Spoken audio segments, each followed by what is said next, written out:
Yalana, bienvenue à toutes et à tous dans ce nouvel épisode des Pacific Buzz. Pour ce nouvel épisode, nous sommes quasiment aujourd'hui les pieds dans l'eau, non pas à cause d'une pluie qui démarre la saison des pluies, mais bien parce que nous sommes au port de Papeete, sur le bord de mer, entourés d'étranges étagères à bateaux. Et nous sommes pour cela reçus par Tamatoa et Lacote, le fondateur de Toa Marina, un port à sec pour les plaisanciers et les bateaux de Polynésie française. Et nous sommes ravis d'être aujourd'hui à Whaleute pour découvrir cette activité propre à la Polynésie, très utile en tout cas à la Polynésie. Tamatoa, Yorana. Yorana tout le monde. Merci de nous accueillir dans ton port à sec. Alors pour ceux qui ne connaissent pas exactement le concept, est-ce que tu peux nous décrire à quoi ressemble l'endroit dans lequel tu nous reçois aujourd'hui? Oui, bien sûr. Donc je vais vous décrire un peu. En gros, ce sont des étagères qui peuvent supporter des bateaux allant de 10 pieds jusqu'à 30 pieds, avec un poids qui peut aller jusqu'à 5, 6, 7 tonnes. Donc, on utilise un chariot élévateur pour les mettre sur ces étagères-là. Et à la demande du client, on les met à l'eau. Et lorsqu'ils reviennent, on les reprend et on les rince. Et on les re-range. Ok, donc, avec effectivement un chariot élévateur assez impressionnant, qui est une grosse machine qui porte combien du coup? L'élévateur que j'ai là, il porte 12 tonnes. C'est le premier en Polynésie. Comme le port à sec, ça a été le premier que j'ai monté il y a 10 ans déjà. Et là, il est spécifique puisqu'il peut aller aussi en négatif. Il peut monter jusqu'à 15 mètres de haut, mais il peut aussi descendre jusqu'à moins 5 mètres. Ah oui, une belle machine, voilà, effectivement. Une belle machine. Alors, est-ce que tu peux nous parler un peu de Toa Marina exactement, depuis quand ça existe, quel service tu proposes, tout simplement nous expliquer quelle entreprise tu gères aujourd'hui? Oui, en fait, Toa Marina, déjà, il faut savoir qu'on est une famille qui vient déjà de la mer, de tout ce qui se rapporte au bateau et surtout à la mer. Notamment, on connaît bien le chantier naval du Pacifique où il y avait mon grand-père et mon oncle qui travaillaient, qui géraient. Et bien plus longtemps encore que cela, on avait, mon grand-père faisait les tours en goélette jusqu'à Makatea et voilà. Donc on est tradition de marin. Voilà, on est un peu connu dans ce domaine-là. Je pense que c'est comme ça que j'ai dû baigner dedans. Mais après, le port à sec, c'est venu comment? C'est avec plusieurs voyages que j'ai fait, déjà moi personnellement en tant que sportif, puisque j'ai pu voyager grâce à mon sport. Et parce qu'on n'avait pas aussi autant d'argent. Je ne dis pas que j'ai beaucoup de sous en ce moment aujourd'hui, mais avant c'était un peu difficile de voyager par nos propres moyens. Mais le sport m'a fait connaître beaucoup de pays, notamment la Nouvelle-Zélande, où là, j'y allais presque 4 fois par an à l'époque où je nageais encore. Et donc j'ai vu ça. Et comme par hasard, le grand ami qui gérait le port à sec d'Auckland, lorsque vous irez à Auckland, ça s'appelle Orams. C'était le grand ami de mon grand-père et on passait nos journées là-bas. Et donc c'est pour ça que je pense que c'est venu comme ça. Et mon grand-père m'a dit toujours, j'espère qu'un jour on pourra faire ça. Dommage qu'il ne soit pas là parce que j'ai pu le monter et quelques temps avant que j'ai pu le monter, il était déjà parti. Mais bon, quoi qu'il en soit, maintenant j'ai encore mes enfants, j'ai mon père, ma mère, on est encore là en famille. Et de voir ça aujourd'hui, c'est une réussite aussi pour moi, faut pas le cacher. Maintenant, je vois que ce que j'ai fait, c'est énorme, parce qu'à l'époque, je ne voyais pas encore, j'avais 20 ans lorsque j'ai commencé. Là, ça va faire 10 ans que j'ai ouvert, mais il faut savoir que pour pouvoir monter ma société, j'ai quand même mis 5 ans. Donc, le temps de préparer tout ce qui est paperasse, l'administratif, tout ce qui est bancaire. Bon, ça, côté bancaire, je vous raconterai une petite anecdote. Parce que, je pense que tout le monde croit que je viens peut-être d'une grande famille où j'avais déjà suffisamment de fonds. Mais je vous garantis que j'ai commencé avec zéro, avec rien du tout sur le compte en banque. Et voilà. Donc, comment moi j'ai commencé? C'était tout simple. D'abord, je répète toujours que le sport, c'est vraiment la clé pour moi. En tout cas, pour moi, ça a vraiment été la clé on va dire, de la réussite, mais surtout de la persévérance. On sait tous qu'être entrepreneur, c'est galère quand même. Donc, en tant que ça, j'essaie d'éduquer ça à mes salariés en leur disant, si vous êtes mieux que moi, je vous encourage à monter votre propre société. Et vous verrez que ce n'est pas facile tous les jours.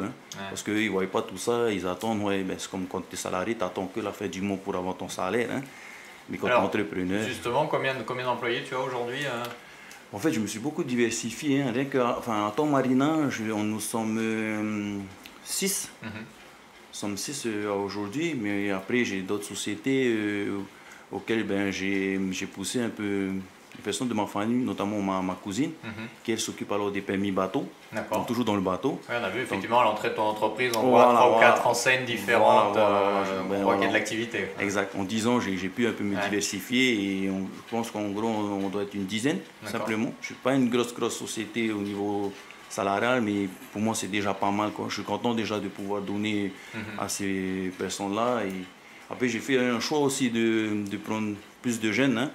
Donc bon là, ils ont grandi avec la société en même temps que moi. Donc ils ont déjà 10 ans quand ils sont arrivés, ils avaient 18 ans à peine. Et maintenant voilà, j'ai une moyenne d'âge de 30 ans quoi, au niveau tu leur as donné leur chance dès le début. Ouais voilà, c'était pas gagné, mais voilà, maintenant aujourd'hui, je pense qu'ils sont contents aussi. Hein. Je fais ça aussi, c'est pour eux aussi, hein, parce que ben, je sais que comment c'est dur aussi la vie. Et du coup voilà. Donc l'activité principale de stockage, c'est combien de bateaux à l'année que tu stockes sur, alors, on appelle ça les étagères, c'est ça? Ouais, en fait, c'est un emplacement qui loue au mois. Ouais. Donc il y en a 150 bateaux. D'accord. Donc ben, c'est bien puisque c'est des loyers qui tombent hein, tous les mois. Ils sont là, moi je m'occupe que de faire le gardiennage de leur bateau. Et en contrepartie, ouais, d'une redevance. Du loyer. Quasiment. Voilà. D'accord. Donc 150 bateaux, 10 employés, donc c'est quand même une bonne infrastructure avec quand même une grosse surface de stockage. Ça fait, est-ce que dans ce que tu es devenu aujourd'hui, est-ce que c'est quelque chose que tu as toujours eu en tête? Qu'est-ce qui t'a fait, au-delà de rencontrer cet ami de ton grand-père, est-ce que pour toi, être entrepreneur, ça a toujours été quelque chose que tu pensais ou comment t'en es arrivé à créer la société que tu as ou les sociétés que tu as aujourd'hui? En fait, vous savez, quand on commence dans la vie active, même un peu avant, hein, nos parents ils disaient toujours d'aller à l'école parce que ben, comme ça on va travailler à EDT, on va travailler à OPT, on va travailler dans la mairie et tout. Hein. Mais ils savaient que moi, l'école, c'était pas mon truc. Hein. Je pense que la plupart des entrepreneurs, il y en a pas mal que l'école, ça ne matchait pas. Quoi.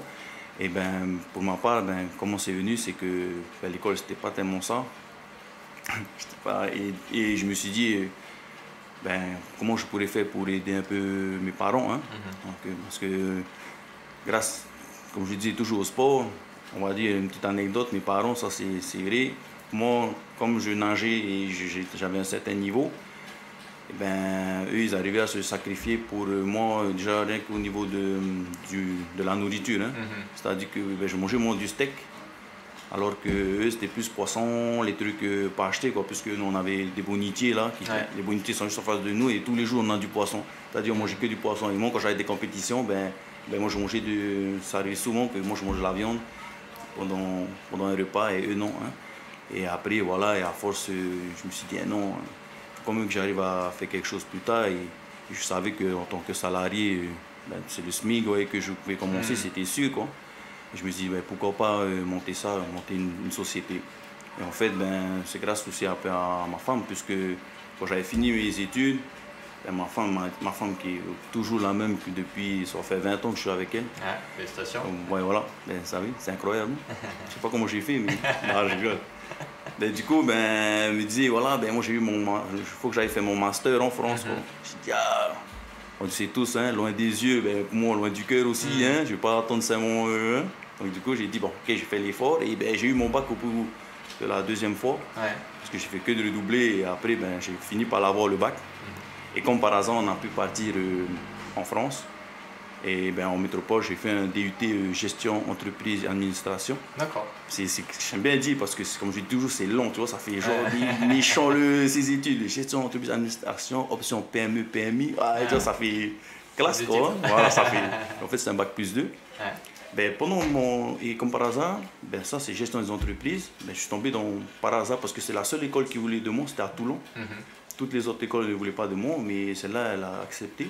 Et on a fait nos études là-bas et pendant 2 ans, ben, ça m'a encore mis le goût d'entreprendre. Et quand je suis revenu là, j'ai commencé par faire des jardins. Donc je commençais par investir par une voiture. Je prenais la voiture de mon grand-père. Et ensuite, j'ai acheté des petits matériels, des broussaillards, et je faisais ça le week-end chez des particuliers. Je ne payais pas comme ma patronne parce que je n'arrivais pas à payer. Maintenant, je paye, ne vous inquiétez pas. Donc, donc j'ai commencé comme ça, petit, et après, ben, j'ai eu un poste à la banque Socredo. Ouais. Donc voilà, cette banque-là qui a bien voulu me prendre. J'ai commencé par les prêts étudiants, que ben, tous les étudiants connaissent. Hein, on donné des prêts pour aller faire des études. Et après, j'ai gravé. Et pendant que je travaillais, ben, en même temps, j'avais ce projet-là de faire ça. Voilà, la chance que j'ai aussi, c'est que le terrain, ben, on l'avait déjà acquis. Hein. Ouais. C'est pas quelque chose que j'ai pu réinvestir dessus. Ça encore, j'ai eu encore une chance. Je sais pas, je suis tombé sur une belle étoile, je sais pas, mais en tout cas, j'avais le terrain. Par contre, sur ce terrain-là, on avait 3 maisons.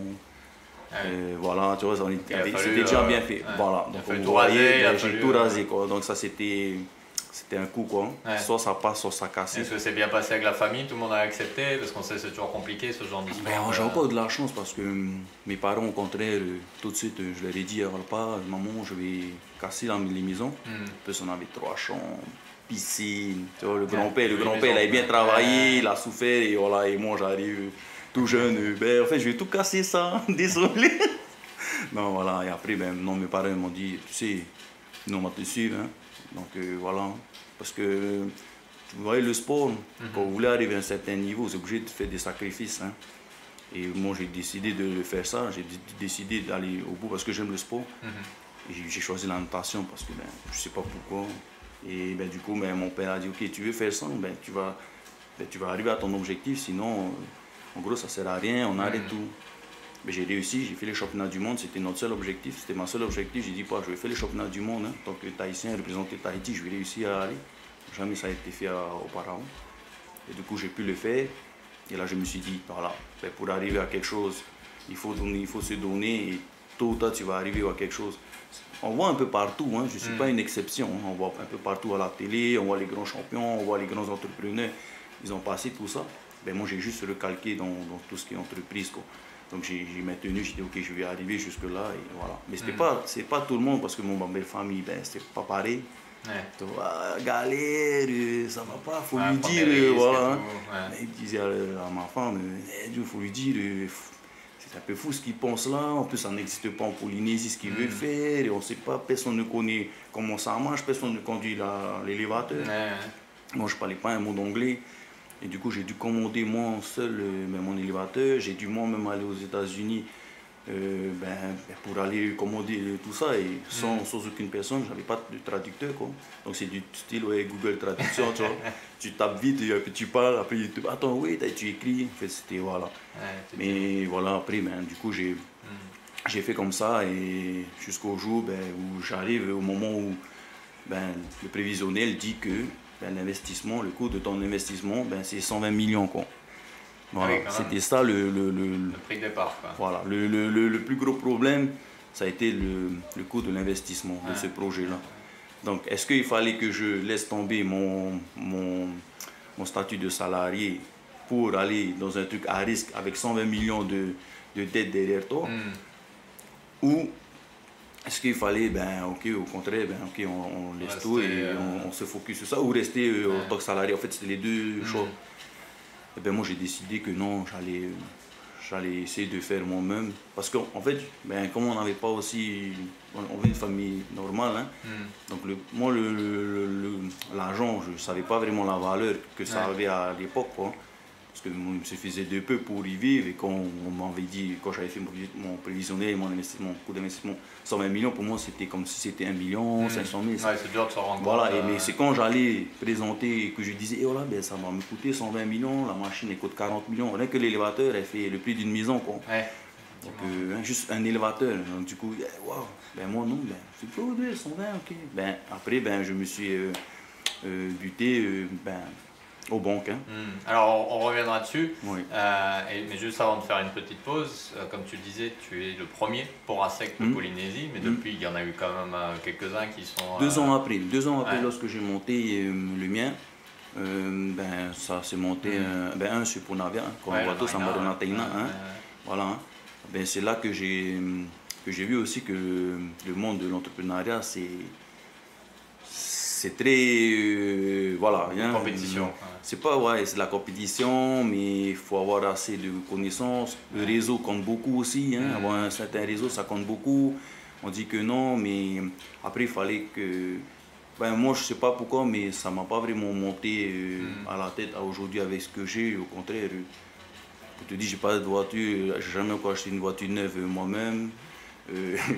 Mon scooter me suffit et voilà. Par contre, voilà, il y a des choses plus importantes pour moi dans la vie que ça. C'est vrai que ça, ben, je gagne quand même, hein, sinon je ne l'aurais pas fait. Ça, tous les risques que j'ai pris, il faut quand même que je les récupère. C'est pas de la charité. Voilà, exactement. Donc, du coup, voilà, le côté entrepreneuriat, je dis toujours que c'est dur parce que tu emmènes un dossier quelque part, et forcément quelqu'un le regarde. Et forcément, quelqu'un connaît la personne qui a regardé, forcément, tu en parles.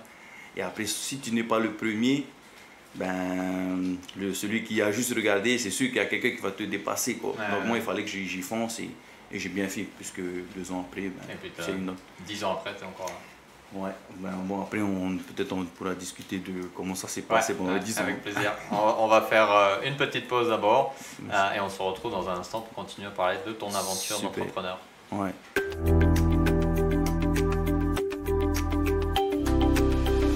Et nous sommes de retour, toujours donc dans les locaux et sur le terrain du port à sec de Whareute, tenu et créé par Tamatoa, premier port à sec de Polynésie. Alors Tamatoa, tu nous disais qu'on te connaît comme un grand sportif, un grand nageur. Il y a un état d'esprit qui vient avec quand on est compétiteur à ce niveau-là, qui est un peu similaire à celui d'entrepreneur peut-être.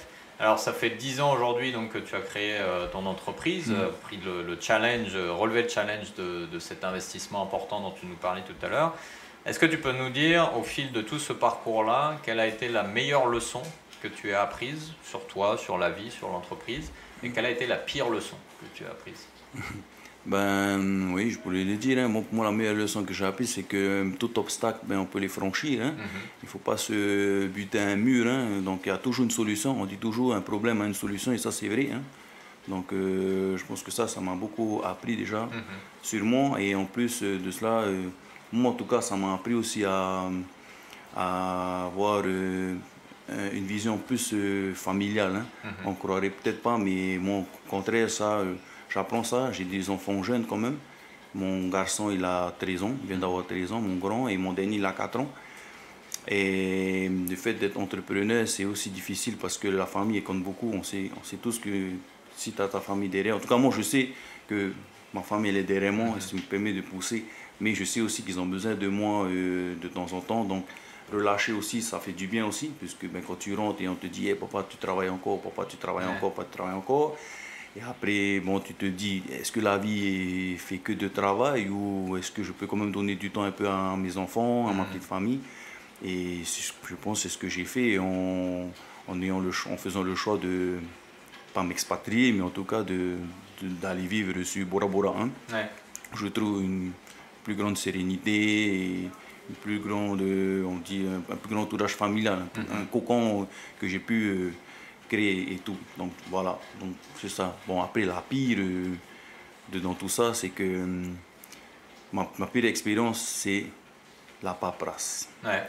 C'est tout ce qui est démarrage, c'est incroyable la lenteur qu'il faut pour pouvoir ouvrir une société, c'est incroyable la lenteur de réponse de certains organismes, hein, que ce soit financier, c'est... Toi, tu es à fond, hein, et quand tu y vas, et après un moment donné, on te dit, ok, on te rappelle, mais au bout de 2 mois, tu n'as toujours pas de coup de fil. Mais toi, ben, du coup, tu sais, l'argent, on peut le récupérer à tout moment, mais le temps, on ne pourra jamais le récupérer. Hein, et 2 mois d'attente, c'est quand même énorme pour une personne qui est motivée. Hein, parce que la démotivation vient vite. Il suffit qu'une personne vienne et te dise, ah, pourquoi tu fais ça ou, ah non, tu sais, tonton Luc, là, il a ouvert sa société, et au bout de 6 mois, il a fermé, et maintenant, il n'a plus rien. Et là, ça te casse, quoi. Ouais. Donc, ton entourage, il compte beaucoup, hein. Mais surtout, le fait de créer, comment on crée, pour moi, ça a été vraiment le plus dur, quoi. Du coup, tu t'es pas senti soutenu par les différents organismes, etc., qui accompagnent les entrepreneurs? Ben, moi, je me suis senti un peu seul. Hein, lors de la création, c'était un peu normal parce que personne n'y connaissait. Mais d'un côté, c'était pas normal aussi parce que j'avais quand même une certaine volonté que je montrais aux personnes avec qui je rencontrais, hein, que ce soit des directeurs ou des personnes comme ça. Hein. Ça, c'était vraiment le gros souci que Et j'imagine que quand tu t'es présenté à la banque ou devant différents organismes avec ce fameux business plan à 120 millions, tu as dû avoir des gens qui t'ont ouvert des yeux grands, Ouais, très grands, en te disant mais qu'est-ce que ouais. tu apportes comme garantie? Comment ça s'est passé du coup? Tu nous en as parlé un petit peu. Est-ce que tu peux nous expliquer un peu plus comment ça Ouais, s'est passé je cette partie? pourrais aujourd'hui vous expliquer, tout vous dire, hein.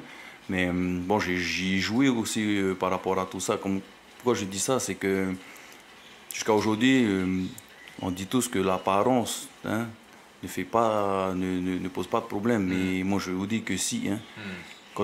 Quand j'y allais, par exemple, c'est des petites anecdotes, hein. Quand j'y allais, où j'étais reçu par des personnalités assez importantes, euh, j'y allais toujours comme ça. Comme vous voyez aujourd'hui, je Hmm. suis comme ça, hein.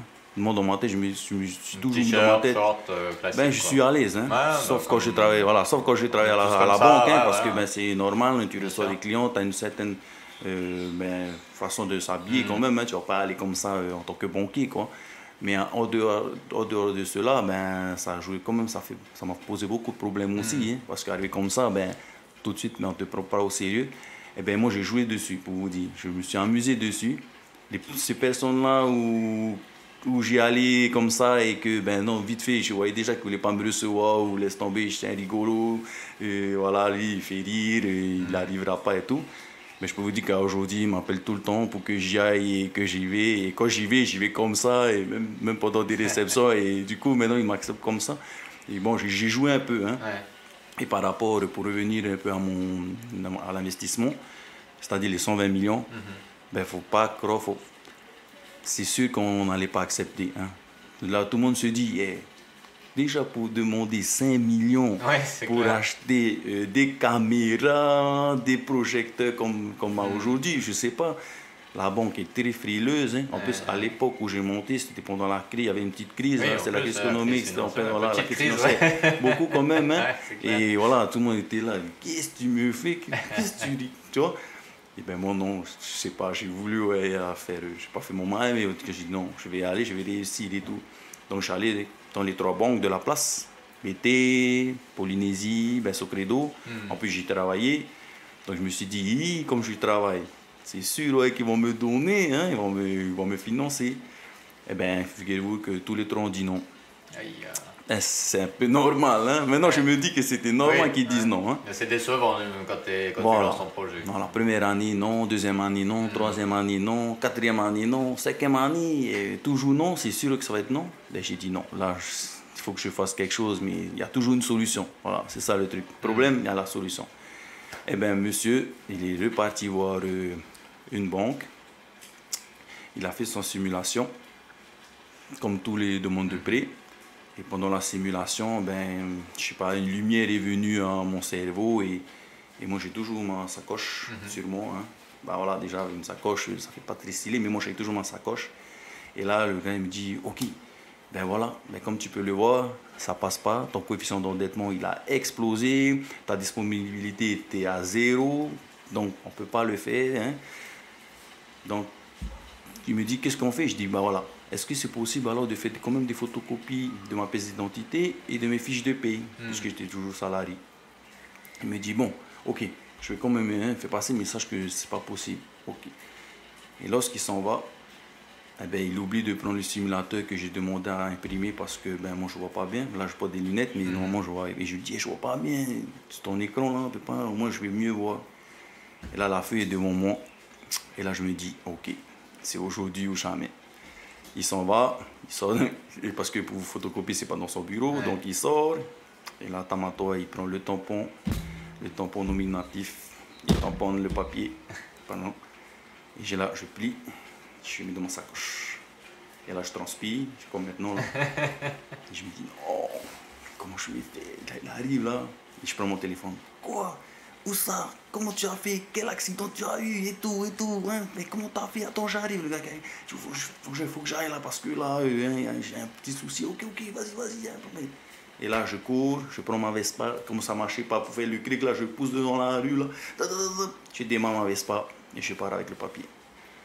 Donc, du coup, je laisse là pendant une semaine. Je vais en arrêt maladie parce que, du coup, ça part plus dans la tête que j'ai fait.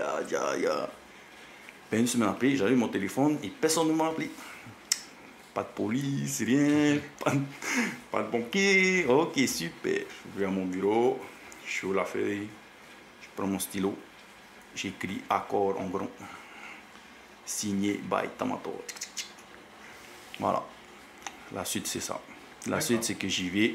Je dis, hey chef, vous voyez le dossier que je vous en parlais là depuis des années et tout, il est pour la série. En fait, quand tu peux l'annuler, en fait, j'ai joué un peu quoi. Ah pourquoi? Ah, annule en fait, annule ma demande et tout. En fait, comme là, on vient de m'accorder sur une autre banque, je monte comme ça, un peu assez loin. Et là, il voit le grand accord avec une signature qui était mon. Sors vite, je le ferme. Je mets dans mon truc. Voilà, comme c'est bon, hein, ça y est. Ils ont bien voulu me suivre et tout. 2 jours après, ils m'ont fait tantôt, vous pouvez venir me voir dans le bureau. Monsieur le directeur veut vous voir.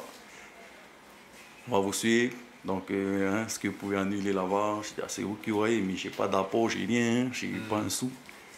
Normalement, c'est 10% du montant de l'investissement, avec 12 millions. Hey, 12 millions, l'ami à 20 ans, je ne sais pas où on va 12 millions. Quoi. Et bien voilà l'histoire. Comme ça a commencé. Un scénario de film en fait. Coup de poker. Pour vous dire, j'ai un coffre-fort juste pour ce papier. Ah, tu l'as gardé? Ah oui, toujours. Il faut l'encadrer.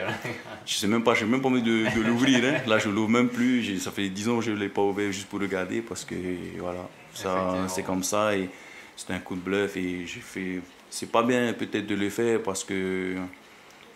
Je sais pas, c'est pas bien. Hein. Pour moi, je pense. Hein. Mais si je ne l'avais pas fait aujourd'hui, je ne serais peut-être pas là devant vous à vous parler de ce que j'ai vécu. Donc, et puis aujourd'hui, la banque ne regrette sûrement pas de t'avoir suivi. Non, alors, ouais, voilà. Parce que là, ils m'aiment bien. C'est clair. Ils aiment bien les commissions, là, et ils adorent les commissions, ne vous inquiétez pas. Et je t'ai manqué quand même presque 10 ans, hein, donc je sais. Voilà, donc c'est l'avantage aussi, hein. Après pour le montage, bon, le montage financier, voilà, j'y me connaissais, donc si on me donnait un article et que je disais non, enlève-moi ça. C'est pas possible, t'es sûr? C'est assez possible. Ah ben voilà, ça m'a beaucoup aidé aussi. Voilà, le fait d'avoir travaillé aussi en tant que banquier, ça m'a beaucoup aidé. Tu connaissais le système. Ouais. Et aujourd'hui, j'aide beaucoup quand même aussi hein, des personnes qui... Bon, je ne suis pas le meilleur, mais s'il y a des petites questions qu'ils souhaitent, ben, à chaque fois, j'essaie de répondre au mieux à leurs demandes. Hein. Donc, parce que voilà, c'est des soutiens. C'est une sacrée histoire que tu nous as racontée. Il y aurait de quoi, je te dis, faire probablement un film de ça. Ouais. Je voudrais revenir un peu sur ta vie plus personnelle, parce que tu me disais que tu habites à Bora maintenant. Oui. Comment tu gères du coup? Parce que c'est quand même beaucoup de boulot, j'imagine, au quotidien, gérer l'entreprise. Du coup, comment tu fais plusieurs allers-retours dans la semaine? Comment ça se passe pour toi Ben, je me suis donné, j'ai un budget déplacement. Une fois par mois, je descends sur Tahiti, minimum. Ça m'arrive de descendre 2 fois 3 en un mois. Mais voilà, c'est ce qu'on avait décidé. Je me suis organisé. Aujourd'hui, j'y vis complètement. Ça fait 5-6 ans. À distance Oui, moi, après, je suis tous les jours avec mes employés ici. Hein. On se contacte, on a beaucoup de communication ensemble. Maintenant, il faut savoir aussi qu'il y a tu vois, Messenger, ça aide beaucoup, hein, le fait de se voir, même si c'est par vidéoconférence, mais ça n'emporte pas tout. Hein. Non.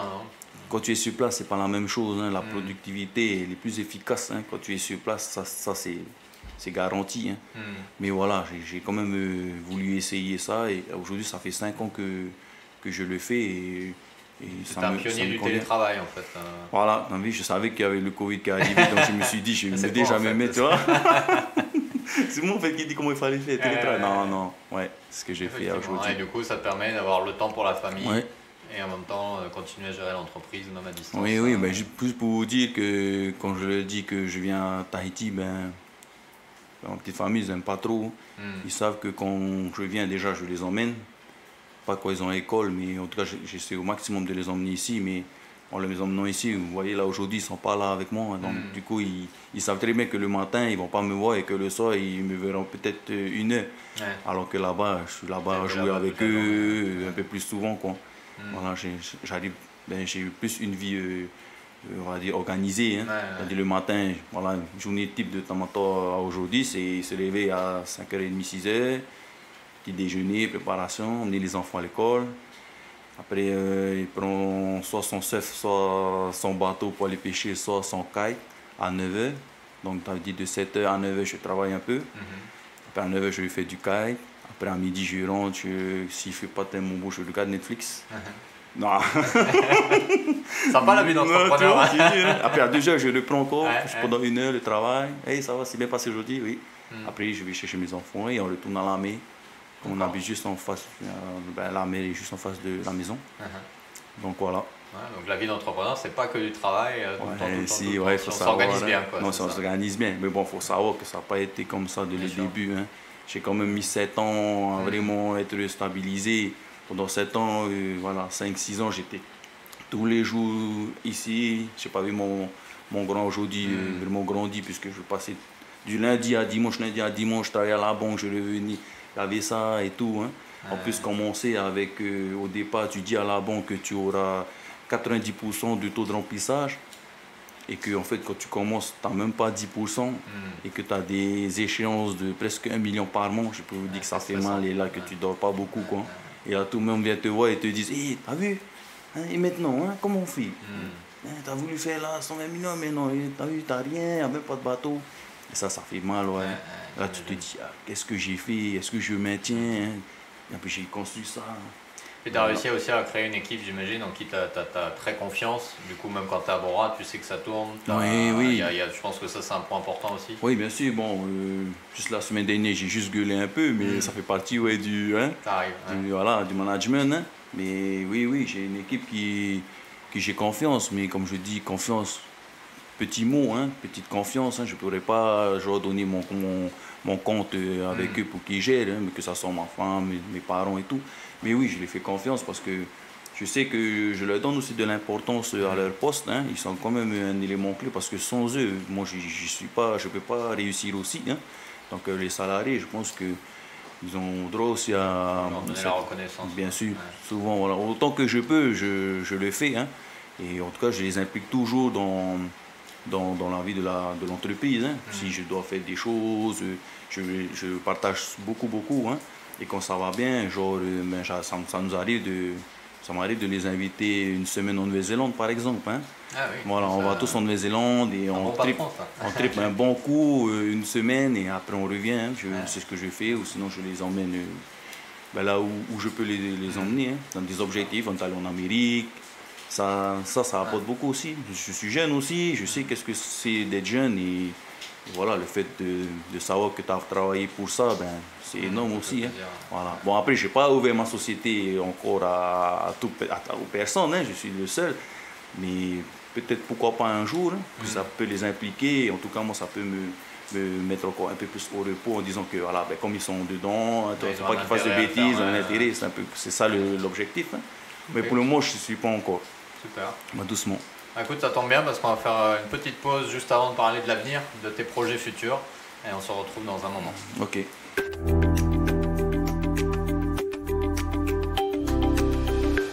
Et nous sommes de retour toujours avec Tamatoa et la côte dans son port à sec de Whareute. Donc Tamatoa, on va regarder un petit peu vers l'avenir, le futur de tes projets, de toi. Je vais te poser 3 questions rapides. Tu me réponds optimiste, pessimiste et on verra le détail après. Ok? Attends, on peut faire une pause? Ouais. Optimiste, c'est genre, ça va bien se passer. Tu es positif à propos de l'avenir, Okay. Pessimiste et négatif. Tu vois l'avenir négativement. Tiro. Ok. Pardon. Alors, t'es prêt? Oui. On y va. Ton avenir personnel, optimiste? Optimiste. Optimiste. L'avenir de ton entreprise? Optimiste. L'avenir du Fénois? Optimiste. Ok. Alors pourquoi optimiste sur les 3? Pourquoi optimiste sur les Qu'est-ce 3? qu'est-ce qui te fait voir l'avenir de façon si positive pour toi, pour l'entreprise, pour le pays? Qu'est-ce qui me fait voir? C'est avec tout ce que j'ai pu vivre déjà dans le passé. Et je me dis toujours que être optimiste permet d'avancer. Et je ne pourrais pas dire pessimiste à aujourd'hui, puisque je sais qu'en étant optimiste, on finit forcément par avoir une vie meilleure plus tard. Hein, que ce soit pour moi, pour le Fénois et tout. Hein.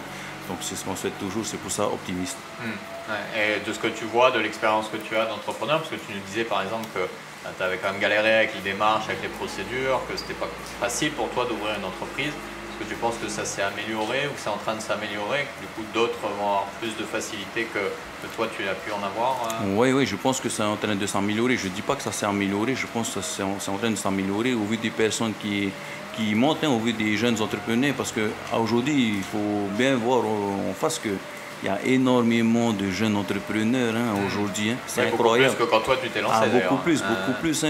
Il faut savoir que après, comment faire pour que ces jeunes-là, avant, c'est qu'aujourd'hui, dans les administrations, je ne vais pas vous cacher, dans les administrations, il y a une tranche d'âge qui se connaissent tous.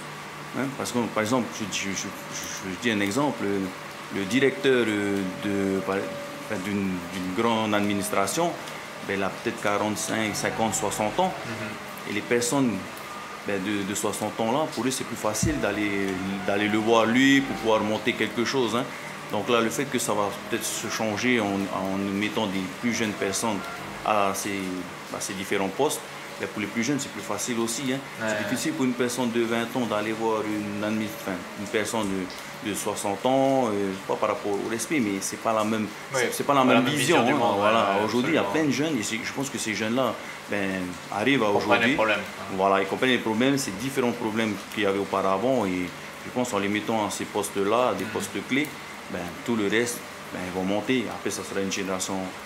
Donc pour toi, ça va dans la bonne direction, tout ça, et il y a de quoi favoriser l'entrepreneuriat. Il y a beaucoup d'améliorations à faire. Il faut savoir que quand tu crées une société en Nouvelle-Zélande, ça te met 5 minutes.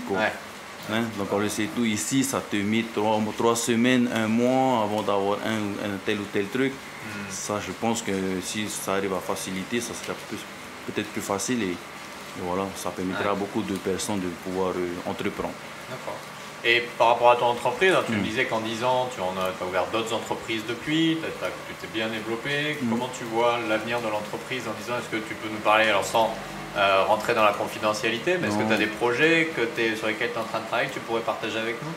Oui, voilà. Après, c'est un choix que j'ai fait aussi avec ma femme, parce que derrière un grand homme, on m'a dit, il y a toujours une femme. Ça a été prouvé. Et voilà, moi je respecte aussi son choix, c'est de ne pas trop aussi y aller, malgré qu'on soit jeune encore. Moi j'ai 35 ans et du coup j'essaie de temporiser. Si ça tenait qu'à moi, je pense que j'aurais déjà créé 15, 20, 30 entreprises, parce que c'est comme le vélo après. Quand tu crées une société, après une deuxième, une troisième, une quatrième, tu sais le faire, c'est toujours la même chose, c'est toujours la même facilité. Mais on a plus opté, moi et ma femme, pour un avenir un peu plus raisonnable. Je ne vous cache pas que là j'ai un projet, je ne l'ai pas encore dit, mais je ne sais pas quand est-ce que je vais lui dire, mais j'essaie d'aller un peu doucement et de plus passer mon temps avec ma famille. Ça, c'est vraiment mon gros projet. C'est un choix personnel. C'est vraiment un choix personnel. Mon gros projet, c'est ça, parce que, vous savez, on ne vit qu'une fois sur la terre. Les moments sont beaux partout, mais je pense qu'en famille, moi j'ai plus de... je suis plus épanoui, quoi. Par exemple, le fait de faire du kitesurf avec ton enfant de 13 ans, d'aller ramer avec ton petit garçon ou ta petite fille, je sais pas, ça pour moi c'est vraiment c'est une réussite. J'ai fait ça, c'est pour ça. J'ai créé cette société-là, c'était vraiment pour avoir une qualité de vie. Mais voilà. Après, il faut trouver la bonne balance pour maintenir la qualité de vie. Voilà, il faut quand même avoir un peu de sous, parce que tant mieux si d'aller en voyage, tes enfants, moi j'essaie de les éduquer pas trop vite ou trop facilement. Par exemple là, il vient travailler avec moi et tout. Ça c'est une éducation que j'avais de mes parents et que j'essaie de donner. Mais sinon, c'était plutôt ça. Rester comme ça en famille aujourd'hui et un bon équilibre. Pas que être businessman. C'est bien, ça fait waouh. Lui, c'est un grand homme, un businessman, c'est bien, félicitations. Mais à côté, si ça ne marche pas, côté famille, il y a aussi ça. Il regarde un peu, il est parti avec moi. Ça, c'est, tu sais, c'est petit Tahiti. Donc, le fait de ça, voilà. Après, est-ce que c'est plus militant d'être là ou que d'être là Alors moi j'ai choisi d'essayer, j'essaye en tout cas, je ne suis pas l'homme parfait. Non, je pense qu'on n'est pas tous parfaits. On fait au mieux. Et moi voilà, là j'arrive pour le moment, j'espère me tenir encore longtemps comme ça. Ça fait 20 ans, comme je disais avec ma femme, mais pour le moment on s'amuse bien, on rigole bien, et il faut que ça continue. C'est bien, on te souhaite en tout cas que ça continue. Alors tu parlais du coup de ton fils et de ce que tu essayes de lui transmettre comme éducation, comme message de vie. Pour tous les gens qui t'écoutent aujourd'hui, qui ont écouté ton parcours et tes histoires assez incroyables, Est-ce que tu aurais un message que tu aimerais leur partager par rapport à ce que tu as vécu, par rapport à comment tu vois les choses? Je voudrais le dire à ces personnes-là qu'il ne faut pas déjà se sous-estimer, il ne faut pas croire que ça n'arrive qu'aux autres, hein, que toi tu ne peux pas le faire. Si tu as envie de le faire, moi je pense que c'est maintenant, hein, il faut se donner aujourd'hui. Parce que je dirais toujours, on vit qu'une fois, hein, on n'est que de passage. Hein. Moi je ne pourrais pas aller au paradis, je ne sais pas où je vais aller, au ciel avec mon chariot élévateur, mon compte en banque. Hein. Mais donc du coup, que ça soit vendeur de mappé, vendeur de poulet, n'importe quel, il faut quand même se persévérer et croire en ce qu'on fait. Bon, c'est tout le monde qui répète un peu ça en tant qu'entrepreneur parce que c'est la réalité. Hein. Mais voilà, si je peux donner un message, en tout cas de les encourager à s'épanouir déjà dans ce qu'ils font. Il faut aimer déjà ce qu'ils font et après, ça va y aller tout seul. Après tout le monde le dit, c'est peut-être que c'est vrai aussi. Voilà, exactement. Effectivement, sagesse collective. Écoute, Tamatoa, Maruru de nous avoir reçus dans ta belle entreprise. Oui. Et merci de toutes les histoires que tu as partagées avec nous. Pas de souci. Bienvenue, toujours. Et bonne continuation. À vous aussi. Merci. Anna.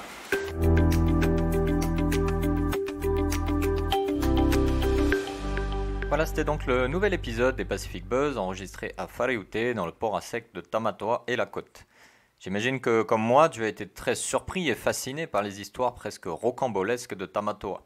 Au fil de nos échanges, je voyais défiler sa vie comme un scénario de film hollywoodien. Une prise de risque contrôlée qui a payé au final pour Tamatoa et l'on sent bien à l'entendre que ses choix n'ont pas été simples à prendre et qu'il était bien conscient des risques. Un esprit audacieux plus que téméraire qui lui permet aujourd'hui de vivre pleinement sa vie d'entrepreneur. Si cet épisode t'a plu, n'hésite pas à le partager avec tes proches, tes collègues ou ta famille. N'hésite pas également à le partager sur les réseaux sociaux ou à le noter sur ta plateforme de podcast préférée. Ce sont tes retours et tes partages qui nous aident à continuer. Je te retrouverai très bientôt pour un nouvel épisode, un ou une nouvelle entrepreneur. D'ici là, prends bien soin de toi et à bientôt. Nana!